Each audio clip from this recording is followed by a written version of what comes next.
혹시 수해 피해로 또 힘든 상황 가운데 있으면 아까도 광고했지만 알려주시길 바라며, 오늘은 한식교회 24주년이 되는 날입니다. 한식교회가 이 땅에 세워진 지 24주년이 되는 아주 뜻깊은 주일입니다. 감사하며 또 나갈 때 여러분 떡이 준비되어 있으니까 꼭 받아 가시기 바랍니다. 자, 오늘 말씀은 내 삶을 깨뜨립니다 라는 말씀으로 함께 나누도록 하겠습니다. 여러분은 살면서 가장 가치 있게 드려본 헌금이나 또는 가장 값비싼 선물을 사서 누구에게 준 기억이 있습니까? 혹시 여러분들이 있다면 그렇게 여러분들이 헌금을 드리거나 또는 누군가에게 그 선물을 했을 때 여러분의 마음은 어땠습니까? 혹시 연인끼리는 뭐 비싼 선물을 줬다가 나중에 잘못되면은 막 선물 준 게 아깝고 막 그렇죠. 예. 그래서 저는 저희 아내한테 비싼 선물을 하지 않았습니다. 할 수도 없었거니와 하지 않았습니다. 그냥 제 삶을 드렸습니다. 이게 무슨 의미인지 모르겠죠, 여러분? 자, 여러분 곰곰이 생각해 보면 인생을 살아가면서 우리가 깨닫는 것이 있는데, 부모는 자식에게 전부를 쏟아내고 또 그 자녀는 자라나서 자기가 결혼을 하게 될 상대자, 배우자에게 또 자신의 삶을 다 내어놓습니다. 쏟아냅니다. 그리고 자녀를 키우는 아버지들은 가장으로서 가족을 잘 돌보기 위해 정말 최선을 다합니다. 최근에 저희 아이들이 저한테 뭐라 그랬냐면 아빠가 불쌍하다는 겁니다. 왠지 아십니까? 집에서 아빠를 보는 시간이 현저하게 적어졌기 때문에 우리 아이들이 아빠가 불쌍하대요. 아빠는 밖에 나가서 열심히 일하고 집에서 별로 쉬지를 못하고 또 아침에 제일 일찍 일하러 간다고. 제가 그렇게 살고 있습니다. 그런데 우리의 아버지들을 생각해 보니까 그렇더라고요. 가족을 위해서 전부를 바칩니다. 물론 어머니도 마찬가지지만 가장이 되면, 우리 남자 형제들 나중에 제가 한 말이 꼭 기억나길 바랍니다. 가장이 되면 확실히 달라지는 것을 느낍니다. 부모님이 아프거나 형제가 아픈 것도 우리는 마음이 아프고 힘들 때가 있습니다. 그렇지만 내가 가장이 되거나 내가 부모가 돼서 꾸린 가족이 누군가가 아프거나 상하면 그 고통은 좀 죄송하지만 부모님이 아픈 것보다도 더한 것 같은 게 사실인 것 같습니다. 나에게 더 크게 다가오는 부분들이 있다는 것이죠. 물론 거의 같은 마음이겠지만 그런 것들을 느낍니다. 또한 반면에 굉장히 무기력함을 느낄 때도 있어요. 가장으로서 무언가 일이 잘 안 될 때, 또 내가 하고 있는 일이 잘 안 된다고 생각했을 때 가족들을 볼 때 참 힘들고 어려운 시간들이 있습니다. 아무것도 할 수 없는 나의 무기력함을 볼 때가 있다는 것이죠. 그러나 우리는 그러한 삶이 우리의 삶의 끝이 아니라 우리에게 맡겨진 일들과 가정을 돌볼 수 있도록, 또 우리가 삶을 살아갈 수 있도록 하나님이 우리와 언제나 함께하고 계시다는 사실입니다. 하나님께서 우리를 포기하지 않는 이유는 바로 우리가 그분의 자녀이기 때문입니다. 우리 오늘 읽은 말씀은 가장 가치 있는 것을 드렸다고 많이 알려진 말씀이죠. 1절에서 2절 다시 한번 읽어보도록 하겠습니다. 여러분 큰 목소리로 1절과 2절 읽겠습니다. 6월절 엿새 전에 예수께서 베다니에 이르시니 이곳은 예수께서 죽은 자 가운데서 살리신 나사로가 있는 곳이라. 거기서 예수를 위하여 잔치할새 마르다는 일을 하고 나사로는 예수와 함께 앉은 자 중에 있더라. 아멘.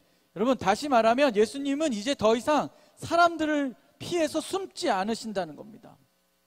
네, 예수님은 자신을 앞에, 이제 자신을 모든 사람들이 볼 수 있도록 자신을 앞으로 내어놓는 일을 하십니다. 그래서 예수님은 베다니에 나사로가 있는 곳으로 갑니다.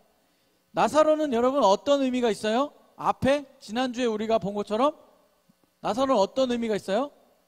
죽었다가 살아난 사람, 부활한 사람을 의미합니다. 이것은 단순히 나사로의 죽음과 부활로만 끝나는 것이 아니라 예수 그리스도의 죽음과 부활의 사건을 보여주는 마치 예고편과 같은 그런 모습으로 생각하시면 되겠습니다. 그런데 그곳에 2절을 보니까 마르다는 일을 하고 나사로는 예수와 함께 앉은 자 중에 있다고 나사로에 대해서도 말씀하시며 마르다에 대해서도 말씀하십니다. 마르다의 열심은 여러분 무엇이냐면 예수님께 최선을 다해서 먹을 것, 그리고 예수님을 대접하는 일에 최선을 다하고 있는 것입니다. 그러던 중에 마리아가 이런 행동을 보여줍니다. 3절입니다. 3절 한번 크게 읽습니다. 3절 시작. 곧 순전한 나드 한 근을 가져다가 예수의 발에 붓고 자기의 머리털로 그의 발을 닦으니 향유 냄새가 집에 가득하더라. 아멘. 향유는 향기로운 향이 나는 기름을 이야기합니다. 당시에 향수, 지금의 향수와 같은 이 기름은 정말 값이 비싼 것이었습니다. 3절에서 우리가 말씀을 읽을 때에 마리아가 예수의 발에 부었다고 하는 이 말씀은 다른 복음서를 통해서 어떻게 된 것인지 더 온전히 깨달을 수 있습니다. 마가복음 14장 3절입니다. 이렇게 나와 있습니다. 예수께서 베다니 나병 환자 시몬의 집에서 식사하실 때에 한 여자가 매우 값진 향유 곧 순전한 나드 한 옥합을 가지고 와서 그 옥합을 깨뜨려 예수의 머리에 부으니. 아멘. 무슨 얘기예요? 그것을 예수님의 머리에 부었더니 그것이 예수님의 머리로부터 시작해서 발로 흘렀다라고 성경은 이야기하고 있다는 사실입니다. 그래서 오늘 우리가 읽은 말씀에서 볼 때에 예수님의 발에 부었다는 것은 예수님의 머리로부터 시작해서 발로 흐르기까지 굉장히 많은 기름을 부었다는 뜻이겠죠. 그것은 장례를 치룬 시체의 냄새를 없애기 위해서도 붓는 그런 것으로 쓰이기도 했습니다. 그런데 그 향유가 흘러내려가기까지 예수님께 그가 그것을 붓습니다.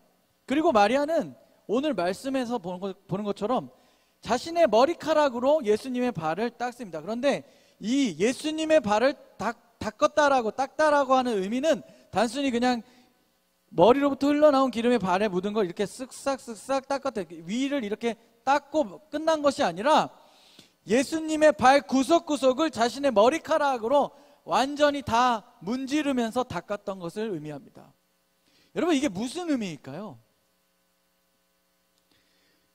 그는 가장 비싼, 값비싼 것을 예수님께 붓기도 했으면서 동시에 자신이 어찌 보면 그런 어떤 모습이 다른 이들이 볼 때 수치스럽고 창피할 수 있는 모습임에도 불구하고 그런 것에 전혀 신경 쓰지 않고 오히려 자기의 머리카락을 가지고 예수님의 발을 곳곳을 닦아드렸다는 것입니다. 마리아는 주변에 어떤 것들을 신경 쓰지 않고 온전히 예수님께 자신의 삶을 드린 것을 우리가 깨달을 수 있습니다. 그때 물질에 눈이 먼 제자가 이렇게 말을 합니다. 4절에서 6절 읽겠습니다. 제자 중 하나로서 예수를 잡아줄 가롯 유다가 말하되 이 향유를 어찌하여 300데나리온에 팔아 가난한 자들에게 주지 아니하였느냐 하니 이렇게 말함은 가난한 자들은 생각함이 아니요 그는 도둑이라 돈꾀를 맞고 거기 넣은 것을 훔쳐가미로라. 아멘. 가롯 유다는 그 가치를 돈으로 바라봤습니다. 혹시 이 중에 여러분들도 무언가 가치를 따지는 것을 굉장히 빠르게 셈하는 사람들이 있을 수 있어요. 빠르게 셈하는 것이 나쁘다는 것이 아니라 가롯 유다는 그 모든 것이 돈으로 환산되는 사람이었습니다. 돈의 모든 삶의 중심이 있었던 사람이에요. 그러니 마리아가 예수님께 부은 그 향유, 그것이 300데나리온이나 되는데 라고 이야기합니다. 여러분, 1데나리온이 얼마의 가치가 있다고요?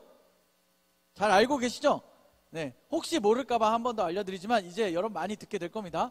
1데나리온은 오늘날로 따지면 우리가 일하는 하루의 품삯을 의미합니다. 요즘에 좀 이제 계속 그 시간당의 어떤 그게 올라가죠. 예, 기초 그 수급하는 게. 그런데 우리가 대략 10만 원이라고 생각합시다, 하루에. 그러면 300데나리온은 얼마예요? 너무 문제가 어렵죠?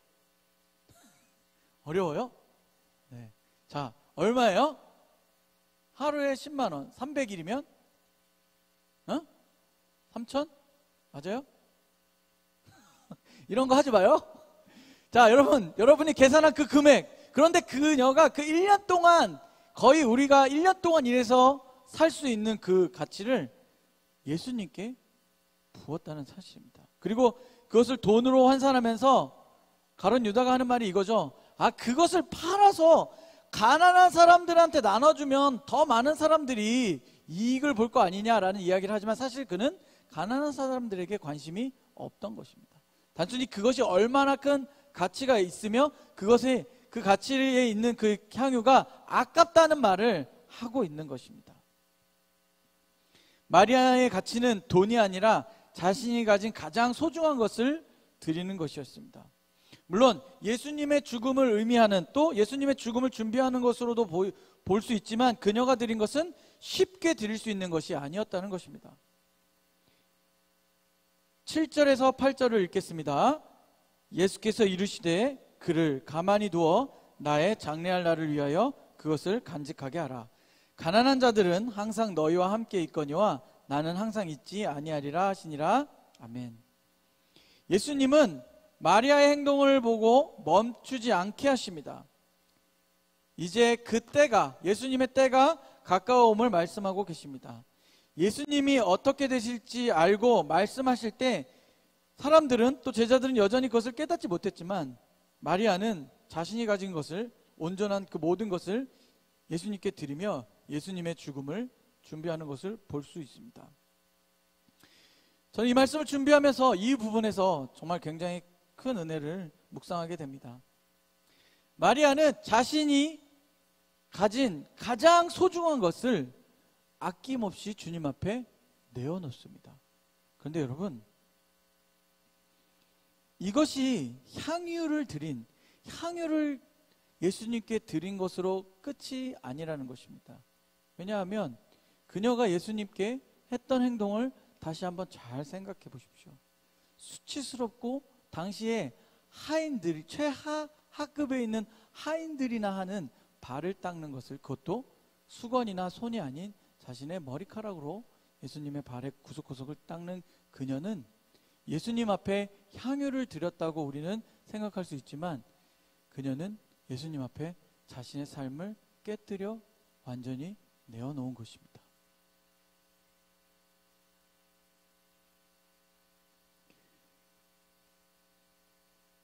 우리가 예수 그리스도를 구주로 영접하고 우리는 그분을 믿는다고 시인합니다.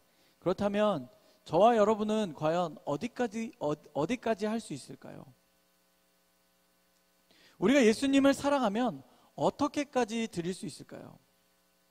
가끔 우리는 예수를 믿는다는 것 때문에 차별받고 있지 않아서, 고통받고 있지 않아서 우리는 이렇게 편하게 살고 있어서 라는 이런 생각을 해봅니다. 자, 만약에 우리가 예수를 믿는다고 할 때에 잡혀가거나 고문을 당하거나 때로는 말도 안 되는 죽음에 이른다고 하면 여러분, 우리는 과연 어떤 신앙생활을 하고 있을까요? 한번 생각해 봐야 된다는 것입니다. 우리는 너무 편안하게만 신앙생활을 하고 있지 않은지 한번 생각해 보자는 것이죠. 우리의 삶에 아무것도 주님 앞에 드리지 않고 그냥 나와서 예배드리고 전혀 상관없이 살아가고 있지는 않나요? 나를 깨트리기는커녕 나의 것을 챙기기에 내가 잘 되는 것만 하나님 앞에 구하고 있지는 않은가요? 혹시 여러분이 하나님 앞에 드릴 때에 가장 적은 것을 드리고 있지는 않나요? 한번 생각해 봤으면 좋겠습니다. 오늘 우리 이 말씀을 정리하며 나아가겠습니다. 여러분, 마리아는 또 마르다는 우리가 이 말씀이 나올 때마다 도대체 누가 더 예수님을 사랑하는 거냐라는 것에 초점을 많이 맞춥니다. 그래서 제가 어렸을 때 이 말씀을 가지고 설교했던 많은 목사님들의 이야기를 들을 때마다 마르다보다 마리아가 훌륭한 사람이라는 얘기를 종종 들었던 기억이 납니다. 그런데 오늘 성경에서 이야기하는 것은 마리아도 예수님께 최선을 다하고 있다는 것입니다. 각자의 위치에서 예수님을 섬기는 것에 최선을 다하고 있는 것을 우리가 말씀을 통해서 깨달을 수 있어야 되는 것입니다. 그리고 마리아가 한 것은 바로 그 자신의 삶을 온전히 깨서 주님 앞에 다 드렸다는 것입니다. 죽음과 부활로 예수님은 나사로를 통해서 알게 하셨고, 또 자신의 해야 할 최선의 일을 하며 섬기는 마르다와 마리아를 통해서 예수님은 우리에게 말씀하고 있습니다. 너의 삶을 깨트려 나에게 드리라고 말입니다. 아직 주님 앞에 다 내려놓지 못한 모습이 있습니까? 여전히 내 모습을 주님 앞에 드리지 못하고 내 자아가 살아서 내 뜻대로 하려고 하는 삶을 살고 계십니까? 오늘 주님은 우리에게 자신을 온전히 내어주어 우리를 사랑하셨고 사랑하고 계심을 잊지 말라고 이야기하십니다. 우리에게 너는 이것까지 바쳐야 돼, 너는 이걸 바쳐, 너는 이걸 바쳐라고 이야기하는 것이 아니라 하나님께서 우리에게 이 모든 것을 허락하셨다는 것을 우리가 깨닫기를 원한다는 사실입니다. 그러면 우리는 그분 앞에 우리의 삶에 무엇을 드리며 살아갈 수 있는지 한번 생각해 봤으면 좋겠습니다. 주님 앞에 나의 삶을 드릴 때 그 삶의 가치와 의미가 세상의 것과 다른 삶을 살게 된다는 것을 우리가 깨닫기 원합니다. 그래서 우리가 더 하나님을 사랑하며 또 하나님을 사랑하는 마음을 고백하며 살아가는 저와 여러분이 되기를 예수님의 이름으로 축원합니다. 아멘. 우리 함께 찬양하고 기도하겠습니다. 우리 내 삶을 깨뜨립니다라는 찬양인데요, 여러분 정말 그 하나님의 은혜의 마음을 기억하며 함께 고백했으면 좋겠습니다.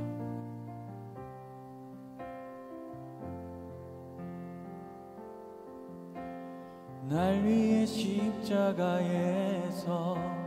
깨뜨리신 사랑, 오늘도 그 사랑 안에 나 거합니다.